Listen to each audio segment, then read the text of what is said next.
Everyone, आप लोगों का बहुत बहुत स्वागत है हमारे YouTube channel Naimuddin law classes पर।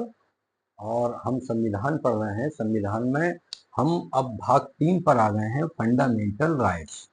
तो पहला फंडामेंटल राइट्स हमने शुरू करा है समानता का अधिकार। ये है अनुच्छेद 14 से 18 तक, जिसमें कि लास्ट वीडियो में हमने अनुच्छेद 14 यानी आर्टिकल 14 पढ़ लिया था। आज हम पढ़ेंगे आर्टिकल 15, अनुच्छेद 15। अनुच्छेद 15 6 क्लॉज हैं इसके, और जो लीडिंग जजमेंट हैं उनके बारे में इस वीडियो में हम जानेंगे। 6 क्लॉज क्या हैं, एक बार ऐसे वो हम देख ले रहे हैं। अनुच्छेद 15 एक कहता है, ये उपबंधित करता है कि राज्य किसी नागरिक के विरुद्ध केवल निम्नलिखित आधारों पर भेदभाव नहीं करेगा: धर्म, मूल वंश, जाति, लिंग, जन्म स्थान। 15(2) ये कहता है कि कोई भी नागरिक अन्य किसी नागरिक के साथ उपरोक्त जो आधार है, धर्म, मूल वंश, जाति, लिंग, जन्म स्थान के आधार पर दुकानों, सार्वजनिक भोजनालयों यानी रेस्टोरेंट, कुएं, तालाब, मनोरंजन के स्थान, यहाँ कोई भेदभाव नहीं करेगा। अनुच्छेद 15(3) ये कहता है कि राज्य स्त्रियों एवं बालकों के लिए विशेष उपबंध कर सकता है। मूल संविधान में ये 3 अनुच्छेद थे। 3 अनुच्छेद बाद को संवैधानिक संशोधन द्वारा बढ़ाए गए। जैसे अनुच्छेद 15(4) प्रथम संविधान संशोधन अधिनियम 1951 में हुआ था, और ये मद्रास राज्य बनाम चंपाकम दोराई राजन, इस केस के बाद ये बढ़ाया गया था।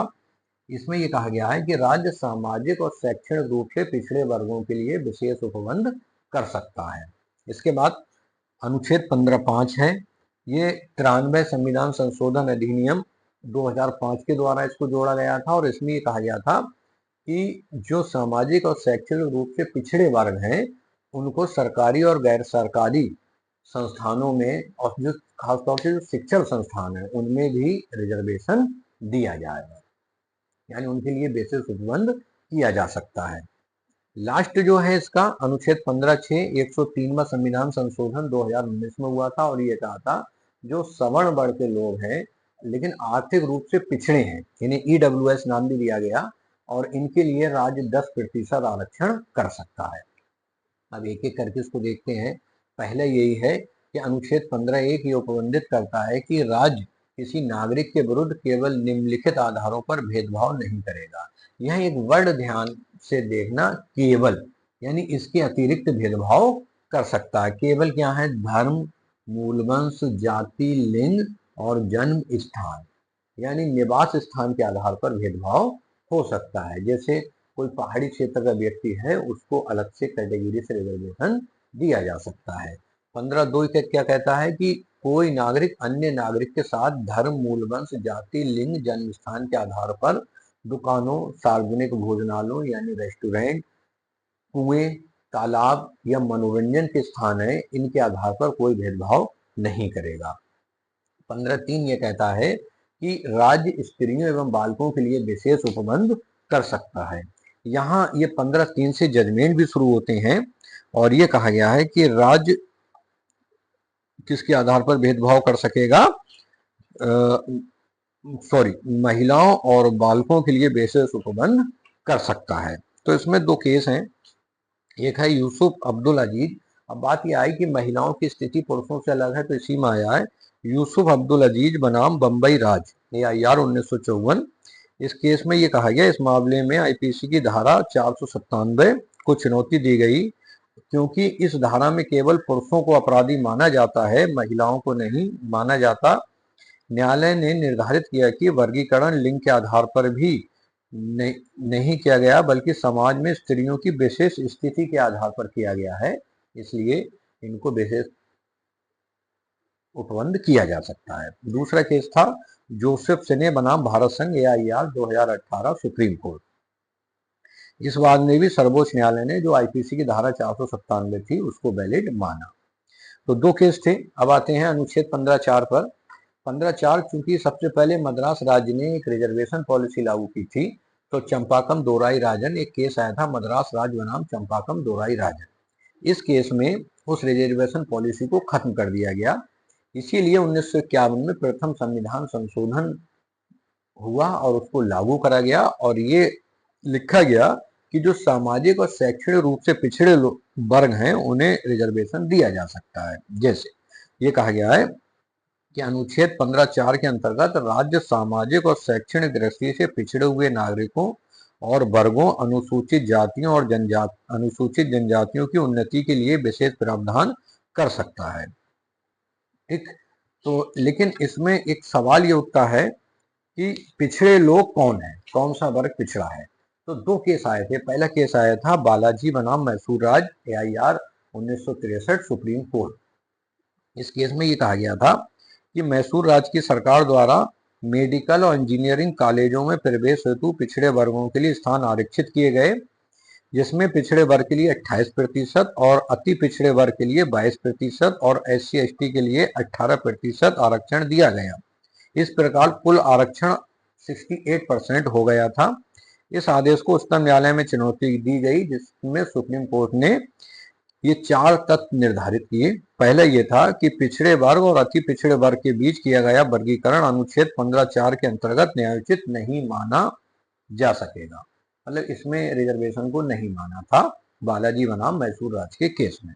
दूसरा, अनुच्छेद 15(4) सामाजिक और आर्थिक दोनों दृष्टियों से पिछड़ेपन की परिकल्पना करता है। तीसरा, पिछड़ेपन के लिए केवल सामाजिक या केवल आर्थिक आधार को ही नहीं माना जा सकता।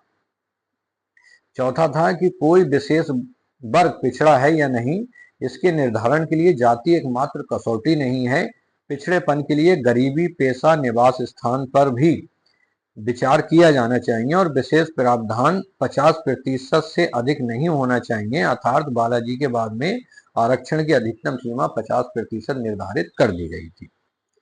किंतु बालाजी राज्य के बाद को इंदिरा साहनी बनाम भारत संघ, AIR 1993, सुप्रीम कोर्ट के बाद में पलट दिया गया। जो इंदिरा साहनी का केस है इसे मंडल आयोग का मामला भी कहा जाता है। इस मामले को पलट दिया गया। इंदिरा साहनी बनाम भारत संघ के मुख्य जो बिंदु हैं वो ये हैं 3।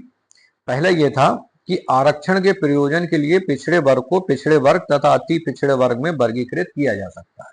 यानी इंदिरा साहनी केस में मान लिया गया कि पिछड़े वर्ग को पिछड़े वर्ग और अति पिछड़े वर्ग में वर्गीकृत किया जा सकता है। नंबर 2, पिछड़े वर्ग में अधिक संपन्न वर्ग यानी क्रीमी लेयर का निर्धारण किया जाना चाहिए। नंबर 3, आरक्षण 50% से अधिक नहीं हो सकता, किंतु विशिष्ट परिस्थितियों में 50% की सीमा से भी अधिक हो सकता है। ये इंदिरा साहनी के केस में कहा गया। 2 केस और महत्वपूर्ण है इसमें। एक है श्रीमती नीलिमा बनाम एग्रीकल्चर विश्वविद्यालय Andhra Pradesh, AIR 1993, supreme court. दूसरा है बाल सम्मा पाल बनाम कोचीन विश्वविद्यालय, AIR 1996, सुप्रीम कोर्ट। के बाद में निर्धारित किया गया कि यदि एक उच्च जाति की महिला पिछड़ी जाति के पुरुष से विवाह कर लेती है तो भी वह उच्च जाति की बनी रहेगी। अर्थात महिला को अनुच्छेद 15(4) एवं 16(4) का लाभ नहीं मिलेगा। ऐसी महिला आरक्षण की हकदार नहीं होगी। ये 15(4) था। 15(5) क्या कहता है? 15(5) 2005 में 93 यानी 93 संविधान संशोधन अधिनियम द्वारा जोड़ा गया और उसमें यह था कि इस अनुच्छेद को संविधान के 93 संविधान संशोधन अधिनियम 2005 द्वारा जोड़ा गया। इस अनुच्छेद को TM पाई फाउंडेशन बनाम कर्नाटक राज्य, इस्लामिक अकेडमिक बनाम कर्नाटक राज्य, PA इनामदार बनाम महाराष्ट्र राज्य, उपरोक्त तीनों वादों के प्रभाव को दूर करने के लिए ये संशोधन 2005 में किया गया। और 15(5) यह उपबंधित करता है कि राज्य शैक्षिक या सामाजिक रूप से पिछड़े वर्गों या अनुसूचित जाति या अनुसूचित जनजाति की प्रगति के लिए सरकारी या गैर सरकारी शिक्षण संस्थानों में प्रवेश के लिए आरक्षण का उपबंध कर सकता है। यानी 15(5) से अब प्राइवेट संस्थानों में भी आरक्षण का उपबंध हो सकता है। एक केस था बहुत लीडिंग केस, अशोक कुमार ठाकुर बनाम भारत संघ, AIR 2008, सुप्रीम कोर्ट। इस बाद में यह निर्धारित किया गया कि अन्य पिछड़े वर्ग को 27% आरक्षण संवैधानिक है, किंतु क्रीमी लेयर को इससे बाहर करा जाना चाहिए। यानी पिछड़े वर्ग के आरक्षण को लेकर एक केस था, तो वो था जिसमें लीगल कर दिया गया अशोक कुमार ठाकुर बनाम भारत संघ, AIR 2008, सुप्रीम कोर्ट। लेकिन उसमें यह कहा गया 27% आरक्षण तो सही है, लेकिन क्रीमी लेयर को उसमें बाहर कर देना चाहिए। अब जो इसका लास्ट अनुच्छेद था 15(6), हाँ 15 सब क्लॉज 6, इसको 2019 में 103वां संविधान संशोधन अधिनियम करके जोड़ा गया, जिसमें जो सवर्ण वर्ग के लोग थे उसमें जो आर्थिक रूप से पिछड़े हैं यानी गरीबी, उनको 10% आरक्षण की बात की गई। और ये आरक्षण उस जो 100 सीटें हैं इसमें 10% और जोड़ के उसको कर दिया गया। तो उसमें ये प्रावधान किया गया कि राज्य आर्थिक रूप से कमजोर किसी भी वर्ग के लिए नागरिकों के उत्थान के लिए विशेष उपबंध कर सकता है। तो ये अनुच्छेद 15 था, कुछ लीडिंग केस थे जो कि मैंने आपको समझाए।